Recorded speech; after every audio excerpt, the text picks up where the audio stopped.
अस्सलाम वालेकुम स्टूडेंट्स, आज हम करने लगे हैं एक्सरसाइज 3.3।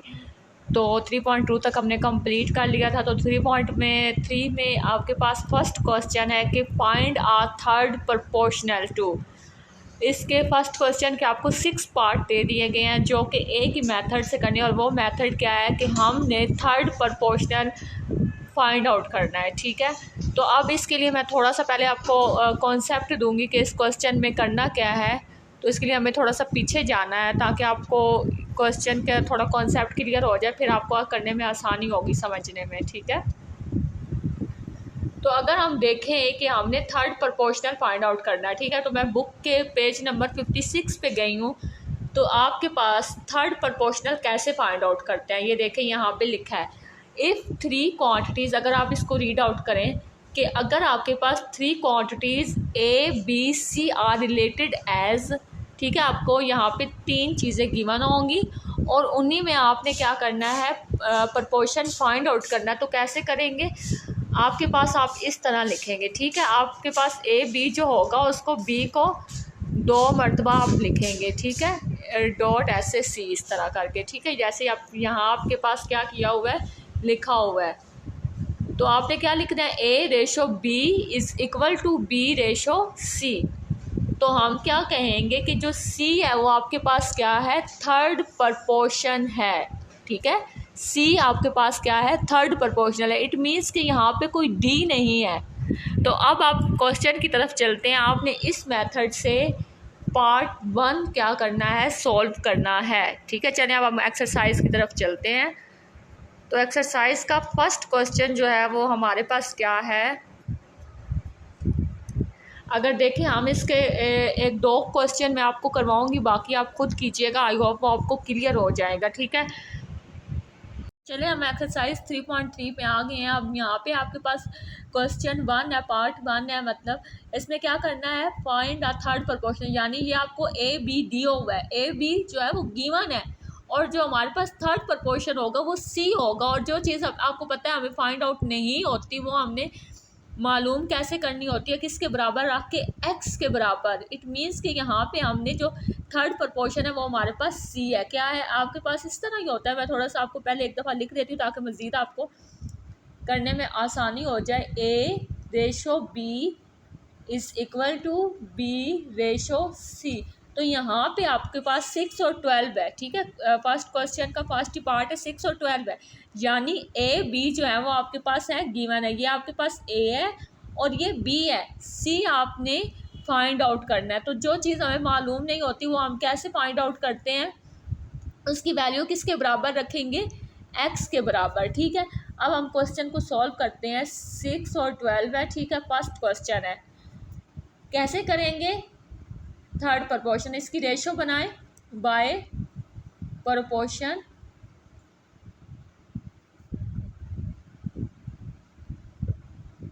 कैसे इसको लिखेंगे, A यानी इस तरह की फॉर्म में आप इसको लिखें, A6, ठीक है, B आपके पास क्या है, 12 है, इज़ इक्वल टू, फिर आपके पास B की वैल्यू आ जाएगी थर्ड प्रोपोर्शन में।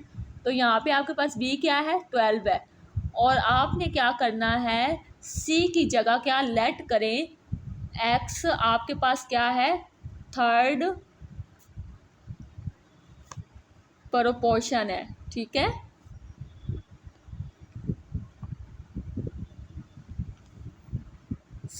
लेट कर लें कि जो x है वो आपके पास क्या है, थर्ड प्रोपोर्शन। तो यहाँ पे C की जगह आप क्या लिखेंगे, ये तो इसकी जनरल फॉर्म है। ठीक है, आप क्वेश्चन ये सॉल्व कर रहे हैं तो जो चीज़ आपको नहीं होती पता, अब उसकी जगह x रखेंगे। अब आप सिंपल आपने यहाँ पे x की वैल्यू फाइंड आउट करनी है। ठीक है, कैसे करेंगे, इसको फ्रैक्शन फॉर्म में लिखें, 12/x। तो x को मल्टीपल पे लेके जाएं क्योंकि चूँकि यहाँ पे डिवाइड है और हमने x की वैल्यू, तो आप इसको x को इस साइड पे ले आएँ, 12 को इस साइड पे ले आएँ, ये 6x आपके पास हो जाएगा, ये 12 और ये 12। ठीक है, इसको मज़ीद हम सॉल्व अगर करें, x इज़ इक्वल टू 144/6। 12 को अगर 12 से मल्टीप्लाई करें तो आपके पास क्या आता है, 144/6। तो आपके पास सिंपल x का क्या आंसर आ जाएगा, अगर इसको मज़ीद सॉल्व आउट करें तो x ये 3 पे 2 के टेबल में 3 पे आता है और ये 7 एंड ये 2। ठीक है, अब आप देखें कि ये 3 की टेबल में आते हैं, 3 1s are, और ये 2 पे 6 आता है और 12 किस पे आता है 4, तो 24 आपके पास x इज इक्वल टू क्या आ गया 24 आ गया। तो आई होप आपको क्लियर है कि थर्ड प्रोपोर्शनल आपने कैसे फाइंड आउट करना है। ए बी हमेशा क्वेश्चन में गिवन होगा। आपने जो आपको थर्ड सी है वो आपको नहीं मालूम, आपने उसकी जगह एक्स सपोज करना है। अगर फॉर एग्जांपल किसी क्वेश्चन में एक्स दिया हुआ है तो आप कोई और चीज़ उसकी जगह सपोज कर लें जो आपके पास क्वेश्चन में वैल्यू नहीं है वो। ठीक है, और आपने सिंपल फिर उस चीज़ की क्या करनी है वैल्यू फाइंड आउट करनी है। हम इसके अलावा एक और क्वेश्चन करते हैं ताकि आपका मज़ीद कॉन्सेप्ट क्लियर हो जाए।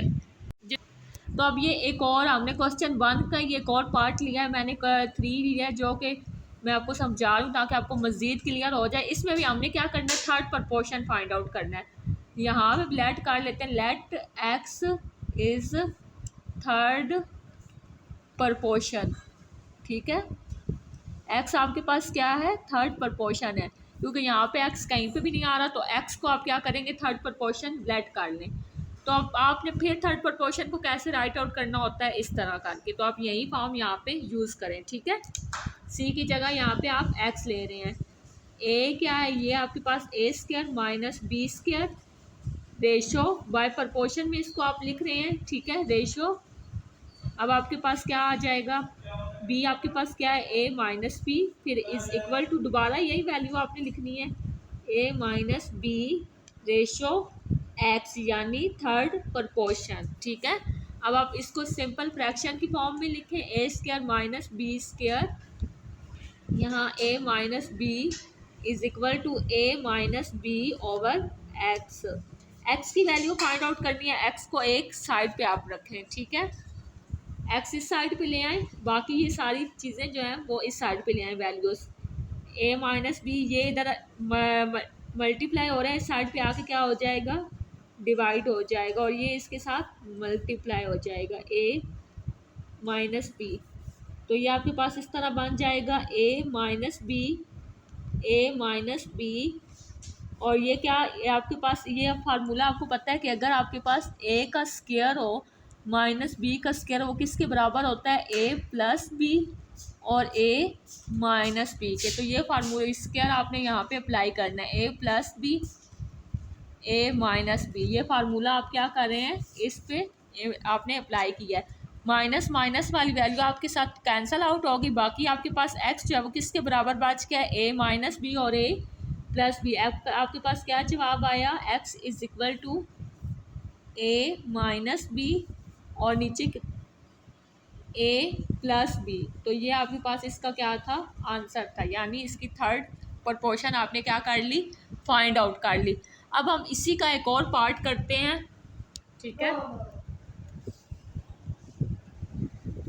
अब हमने इसी का एक और पार्ट लिया है। ठीक है, इसमें भी हमने थर्ड प्रोपोर्शन फाइंड आउट के लिए जो कि यहाँ पे एक्स लिखा हुआ है, पहले सवालों में हम एक्स कंसीडर करते हैं थर्ड प्रोपोर्शन, यहाँ पे हम कुछ और कंसीडर कर लेते हैं, यहाँ पे हम ए कंसीडर कर लेते हैं लेट, क्योंकि एक्स इस सवाल में है पहले से, इसलिए हम जिस सवाल में एक्स होगा तो उसकी जगह हम कोई और चीज़ ले लेंगे जो नहीं है। तो हमने क्या करना है let A is third proportion. ठीक है, हमने यहाँ पे क्या लेट कर लिया कि ए आपके पास क्या है थर्ड प्रोपोर्शन है। ठीक है, अब हम इसको बाय प्रोपोर्शनल में लिखेंगे प्रोपोर्शन, तो वहीं इसकी जनरल फॉर्म अप्लाई करेंगे। सबसे पहले क्या लिखते हैं एक्स प्लस वाई, फिर आपके पास जो सेकंड वैल्यू है रेशो वो लिखेंगे x square minus x Y minus 2y square is equal to, फिर आप दोबारा इसी वैल्यू को रिपीट करते हैं एक्स वाई माइनस 2y और थर्ड प्रोपोर्शन जो आपने सपोज किया, तो क्या किया था ए, यहाँ पे आपने ए सपोज किया तो ए लिखेंगे। एक्स क्यों नहीं किया, क्योंकि आपके पास इस सवाल में एक्स ऑलरेडी था। ठीक है, अब नेक्स्ट हम क्या करेंगे कि इसको सिंप्लीफाई करेंगे, ए को एक साइड पे रख लें, बाकी वैल्यूज़ को दूसरी साइड पे ले जाएं। अब हम इसको ए को इस साइड पे रखें, इसी साइड पे रहने देते हैं, बाकियों को सॉरी इसको पहले फ्रैक्शन की फॉर्म में लिखें X plus Y square X square minus x Y minus 2y square is equal to X square minus x Y minus 2y square over A. ठीक है, अब आप ए को इधर लेके आ जाए और बाकी इन दोनों वैल्यूज़ को इधर, क्योंकि ए आपके पास ए आपने फाइंड आउट करना है। याद रखिएगा, आपके पास जो भी वैल्यू आप सपोज करेंगे थर्ड प्रपोर्शन, आपने थर्ड प्रपोर्शन इस क्वेश्चन में जो कि फाइंड आउट करना है। अब ये नहीं कि यहाँ पे भी एक्स को एक साइड पे रख के फाइंड आउट कर लें, जो आपने थर्ड प्रपोर्शन लिया है यानी ए की वैल्यू आपने फाइंड आउट करनी है। ठीक है, अब आपने क्या करना है नेक्स्ट, ए को इस साइड पे ले आए, बाकी वैल्यूज़ को इस साइड पे। ये चौक इधर ही था तो इसकी जगह नहीं चेंज हुई, इसलिए ये इस इधर ही रहा 2y स्क्र। ठीक है, अब ये यहाँ पे डिवाइड हो रहा है, इस साइड पे आके इसी से वैल्यू से क्या हो जाएगा, मल्टीप्लाई 2y स्क्र। ठीक है, ये यहाँ पे मल्टीपल में था और यहाँ पे आके क्या हो गया, डिवाइड में होल स्क्र।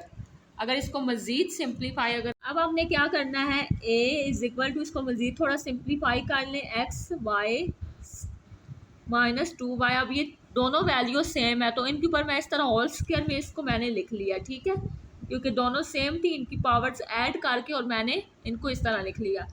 अब यहाँ पर मैंने क्या करना है, इसको सिंप्लीफाई करने के लिए 2 माइनस 2y है ना, अब मैं इसको 2y को अलहदा y square minus Y square करके लिख रही हूँ, यानी इसको अलहदा अलहदा करके लिख रही हूँ। ये माइनस माइनस आपके पास, ये देखें माइनस माइनस आपके पास 2y ऐड हो जाएगा और साइन तो माइनस का ही आएगा, तो ये दो वैल्यूज़ दोबारा यही बनती हैं, यानी इसको मैंने अलग अलग करके लिख लिया। ठीक है, 2y स्क्वायर था तो वाई स्क्वायर और वाई स्क्वायर अलहदा, एक वाई स्क्वायर एक ये हो गया, एक वाई स्क्वायर, तो ये दोबारा 2y स्क्वायर ही बन जाएगा। ठीक है, x प्लस वाई, ताकि ये इजीली सिंप्लीफाई हो जाए इसीलिए मैंने इसको ऐसे किया। ठीक है, अब a इज इक्वल टू, यहाँ पे आपके पास X square minus Y square वाली वैल्यू अलहदा लिख लें, बाकी जो है वो इधर साइड पे। ठीक है, वाई स्क्वायर एक इधर ही रहने दें, एक वाई स्क्वायर जो था वो मैंने एक्स स्क्वायर के साथ लगा लिया ताकि इसको मैं मज़ीद सिंप्लीफाई कर सकूं और इसका आंसर एग्जैक्ट आंसर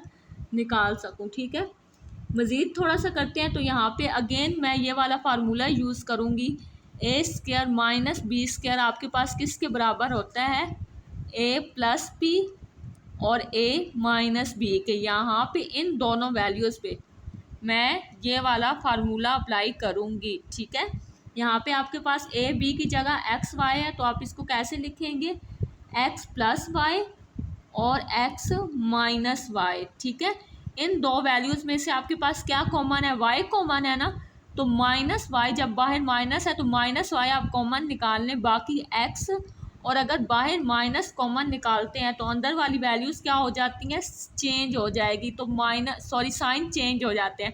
अब ये माइनस में था तो यहाँ पे प्लस, एक वाई बाहर कॉमन निकाल लिया, इन दोनों वैल्यूज़ में से मैंने कॉमन निकाला है। ठीक है, एक वाई आपने बाहर कॉमन निकाल लिया तो बाकी एक वाई, ये वाई स्क्वायर था, बच गया। ठीक है, ये क्या है, एक्स प्लस वाई का स्क्वायर। अगर मैं इसको मज़ीद सिंप्लीफाई करूं तो इसमें से भी आपके पास एक्स प्लस वाई क्या आ रहा है, कॉमन आ रहा है, तो वो मैं बाहर कॉमन निकाल लेती हूँ। एक्स प्लस वाई इन दोनों में क्या है, सेम है। बाकी आपके पास यहाँ पे क्या बच गया, एक्स माइनस वाई, और इस जगह आपके पास क्या बच गया, सिर्फ ये वैल्यू, इधर ये वैल्यू बच गई। जब मैंने एक्स प्लस वाई यहाँ पे बाहर, क्योंकि इस एक वैल्यू में भी ये था और इस एक वैल्यू में भी था, तो ये मैंने बाहर कॉमन निकाला, तो इसमें से ये आपके पास बच गया और यहाँ पे माइनस वाई आपके पास बच गया। ठीक है, x plus Y square, square को अब मैं अलग, ये स्क्वायर है तो मैं इसको दो दफ़ा इस तरह इनकी पावर्स को मैंने अलग अलग करके लिख लिया। अब आपके पास ये क्या हो गई, कट गई। ठीक है, ये प्लस वाली थी और प्लस वाली आपस में कैंसिल हो गई। अब इसको मज़ीद करूँ तो क्या आ जाएगा, एक्स माइनस वाई, तो क्या हो जाएगा आपके पास माइनस 2y और नीचे एक्स प्लस वाई। ये आपके पास क्या है, इसका आंसर है। आई होप आपको फर्स्ट पार्ट क्लियर होगा कि आपने कैसे थर्ड प्रपोर्शन इसका क्या करना है, फाइंड आउट करना है, एक्सरसाइज 3.3 का। ठीक है, अब हम सेकंड पार्ट की तरफ चलते हैं। तो इस क्वेश्चन में आपने फोर्थ प्रपोर्शन मालूम करनी है। ठीक है, लेट, यहाँ पे भी एक्स इज फोर्थ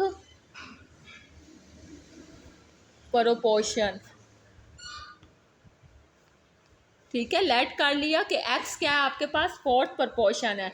तो अब आपने किस तरह इसको फॉर्म में लिखना है, किस फॉर्म में लिखना है, इस तरह ही ना, A ratio B is equal to C ratio D, इस फॉर्म में इसको लिखें। ठीक है, तो आपके पास ये फर्स्ट ए क्या है, 5 है, रेशो ये आपके पास किसकी वैल्यू है, बी की, बी की सॉरी जगह 8 लिखना था, इज इक्वल टू, अब आपके पास सी क्या है, 15, तो थर्ड डी की जगह आप क्या करेंगे, फोर्थ आपके पास प्रोपोर्शन क्या होता है, डी होता है, तो डी की जगह आपने क्या सपोज किया, एक्स, तो डी की जगह एक्स लिखें।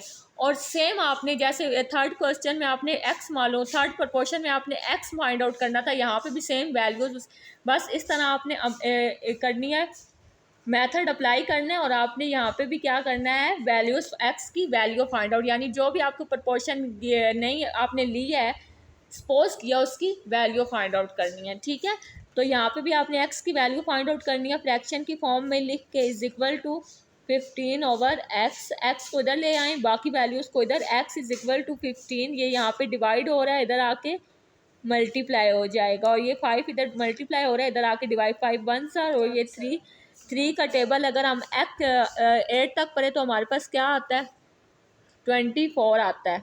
ठीक है, तो x इज इक्वल टू क्या आ गया, 24, ये इसका क्या है, आपके पास आंसर है, x इज इक्वल टू आपके पास क्या आ गया, 24। आई होप आपको ये क्लियर होगा कि फोर्थ प्रोपोर्शन हमने कैसे फाइंड आउट करना है, बाकी इसके पार्ट आप खुद कीजिएगा। तो अब हम पार्ट नंबर 3 में चलते हैं। पार्ट नंबर 3 में आपने क्या करना है, फाइंड करना है मीन प्रोपोर्शनल। ठीक है, तो मीन प्रोपोर्शनल आप कैसे फाइंड आउट करते हैं, इस तरह। ठीक है, आपके पास इफ 3 क्वांटिटीज़, यहाँ पे भी आपको 3 क्वांटिटीज़ गिवन होंगी, तो आपने उसको किस तरह लिखना है, इस तरह। लेकिन यहाँ पे आप जो कि मीन, लफ्ज़ क्या है, मीन, तो आप क्या वहाँ पे थर्ड वाले में आपने सी को कहा था ना, वहाँ पे 3 क्वांटिटीज़, लेकिन सी आपके पास थर्ड प्रोपोर्शन था। लेकिन जब मीन की बात आएगी तो आपके पास दरमियान वाली वैल्यू क्या है, बी है, तो बी आपके पास क्या होगा, मीन होगा, बी क्या होगा, मीन होगा। यानी आपने यहाँ पे मीन फाइंड आउट करना है, जो भी आप सपोज करेंगे वो वैल्यूज़ बी की फाइंड आउट करनी है। आपको ए और सी की वैल्यू इधर गिवन होगी, और बी की वैल्यू, जो चीज़ आपके पास होती है, अब यहाँ पे बी मीन है, तो आपने बी की वैल्यू फाइंड आउट करनी है, बी की ही वैल्यू आपने लेट करनी है। ठीक है, तो चलिए हम एक्सरसाइज की तरफ चलते हैं, पार्ट नंबर 3 की तरफ। तो स्टूडेंट्स, अब हमारे पास 3.3 का पार्ट नंबर 3 है। ठीक है, इसमें हमने क्या करना है, मीन फाइंड आउट करना है। अब मीन फाइंड आउट करने के लिए आपके पास ये चीज़ यूज होगी, A dot B is equal to B ratio C, sorry ये रेशो है, बी रेशो सी, तो ये आपके पास बी क्या है, मीन है, बी आपके पास क्या है, मीन है। तो जो आपने बी की जगह, अब यहाँ पे बी की जगह आपने क्या करना है, बी की जगह कोई वैल्यू, कोई भी चीज़ रख के सपोज करके ये वाली वैल्यू मालूम करनी है। आपको इस सवाल में गिवन क्या है, ए गिवन है और सी, क्योंकि यहाँ पे आप बी फाइंड आउट कर रहे हैं, जो जो वैल्यू आप फाइंड आउट कर रहे हैं वो ही लेट करते हैं। ठीक है, तो आपने ये ए की वैल्यू है, याद रखिएगा, मीन में ये किसकी वैल्यू है, ए की, और ये सी की। ठीक है, अब आप कैसे इसको लिखेंगे, लेट कर लें पहले, लेट एम, यहाँ पे एम से ही मीन बनता है, तो एम ही को कर ले, एम इज मीन प्रोपोर्शन। ठीक है, मीन प्रोपोर्शन, आपने एम को क्या कर लिया, मीन प्रोपोर्शन लेट कर लिया। तो अब आप इस तरह की फॉर्म में इसको लिखें। ठीक है, पहले आपके पास ए क्या है, 20, फिर बी की जगह आपने क्या लेट किया है, एम। ठीक है, याद रखिएगा बी की जगह आपने वैल्यू लेट करनी है, तो यहाँ पे भी बी की जगह क्या लिखेंगे, एम लिखेंगे। फिर आपने 45, ठीक है, ये सी की वैल्यू है सेकंड इसमें, मीन में। अब आप इसको क्या करें, फ्रैक्शन की फॉर्म में लिखें, 20 एम इज इक्वल टू, क्योंकि रेशो को हमने जब फ्रैक्शन में लिखते हैं तो ये ऊपर फर्स्ट जो होता है वो ऊपर आता है नोमिनेटर में, और ये डिनोमिनेटर में, 45। अब इसको क्रॉस मल्टीप्लिकेशन या कह लें, या जगह इनकी चेंज कर लें। m फाइंड आउट करना है तो m की वैल्यूज़ एक साइड पे रखें और दूसरी एक साइड पे कर लें, ठीक है। m को ये इधर ले जाए और ये 45 इधर ले जाए। ये m इधर आके ये यहाँ पे डिवाइड हो रहा है, इस साइड पे आके मल्टीपल हो गया। इसी तरह ये 20 था, 45 इससे क्या हो जाएगा, मल्टीप्लाई। ये m स्क्वायर बन गया और ये अगर इनको मल्टीप्लाई करें तो 900। अब आपने जस्ट m की वैल्यू फाइंड आउट करनी तो स्क्वायर का क्या काम है। सो आपने क्या करना है, taking square root both side क्या कर लें, स्क्वायर रूट ले लें, ठीक है। हमेशा अब इस क्वेश्चन में आपने स्क्वायर रूट लाजमी लेना है क्योंकि आपके पास m क्या आ जाएगा, स्क्वायर में आएगा। जाहिर सी बात है जब आपने b की दो जगह m सपोज करना है तो वो b m जो होगा वो खुद ब खुद स्क्वायर में बन जाएगा, ठीक है। अब आपने स्क्वायर रूट ले लिया इज इक्वल टू, जब आपने दूसरी साइड पे स्क्वायर रूट लेते हैं तो आपके पास प्लस और माइनस का साइन b आता है, इसका स्क्वायर कैंसिल हो गया m। ये आपके पास 900 का स्क्वायर लें तो वो क्या आ जाता है, 30 आ जाता है, ठीक है। क्या आ जाता है, 30 और साथ प्लस माइनस। ये आपके पास क्या था, मीन प्रपोर्शन आपने क्या कर लिया, फाइंड आउट कर लिया। बाकी आपने पार्ट्स में भी सेम इसी मेथड को अप्लाई करना है। आई होप वो भी आपसे इसी तरह इसी मेथड को यूज़ करते हुए हो जाएंगे। अब हम पार्ट 4 की तरफ चलते हैं।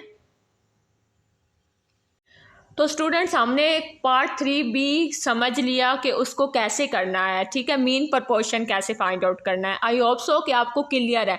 अब अगर हम देखें पार्ट 4 की तरफ तो 4 में क्या कहा गया है, find the value of the letter involve in the following continued proportions.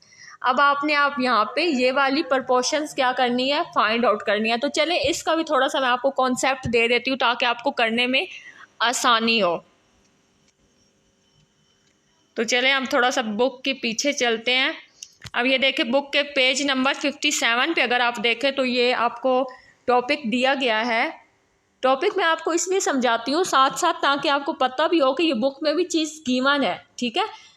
तो ये आप देखें यहाँ पे आपके पास कंटिन्यूड प्रपोर्शन में क्या कहा गया है कि 3 क्वांटिटीज़ ABC आर रिलेटेड।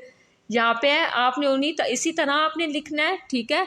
लेकिन where A is first, B is the mean. A आपके पास क्या है, फर्स्ट है, B मीन है and C is third proportional, then A B C are in continued proportion. हम फिर क्या कहेंगे कि A B C आपके पास क्या है, कंटिन्यूड प्रपोर्शन है। आपके पास ये इस तरह की फॉर्म आपने बनानी है। तीनों वैल्यूज़ आपके पास गिवन है, याद रखिएगा तीनों वैल्यूज़ यहाँ पे गिवन है। जस्ट आपने इस फॉर्म में इसको क्या करना है, लिखना है। चलें एक्सरसाइज क्वेश्चन की तरफ चलते हैं। आपने कंटिन्यूड प्रपोर्शन फाइंड आउट करना है, उसको भी आपने किस तरह राइट लिख करना है, इस तरह A/B is equal to B/C। यहाँ पे बस ये डिफरेंस है कि B जो है वो आपको गिवन है, B भी यहाँ पे आपको गिवन है, यानी तीनों की तीनों वैल्यूज़ गिवन है, कोई भी आपने लेट नहीं करनी। तो B आपने क्या करना है, फाइंड आउट करना है। अब ये देखें ये आपको इस तरह वैल्यूज़ गिवन है यानी ABC। आप इसको इस तरह की फॉर्म में राइट करें तो आपके पास क्या आ जाएगा, 5 बाय प्रोपोर्शन